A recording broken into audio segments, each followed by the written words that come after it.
ভাই বন্ধু, নতুন বছরে আমার সব ফ্রেন্ড, দিদি ভাই, দাদা ভাই সবাইকে হ্যাপি নিউ ইয়ার জানাই।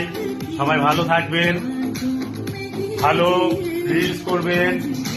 আর আমি আমার কিছু স্পেশাল মানুষ আছে তাদেরকে জানাই 2026-এ নতুন গিফট তাদের আমি দিব। সেটা হলো একটা জিনিসের বদলে আমি 108টা একটা জিনিস তৈরি করে রেখেছি। যেদিন সামনে পাবো সেদিনকে তাদেরকে পরিয়ে দেব 2026-এ। বুঝলে বন্ধু, যেমনি আমার খেয়েছে তেমনি নিজেছে তেমনি আমাকে শেষ করেছে। তার জন্য স্পেশাল গিফট 2026-এ। সামনে যেদিন পাবো সেদিন কখন দেব সময় বলে দেবে। বুঝলে বন্ধু, বাই। সবাই ভালো থেকো, টাটা। ভাবিয়ে করিয়ে কাজ, করিও ভাবিও না বন্ধু, বুঝলে। Good night.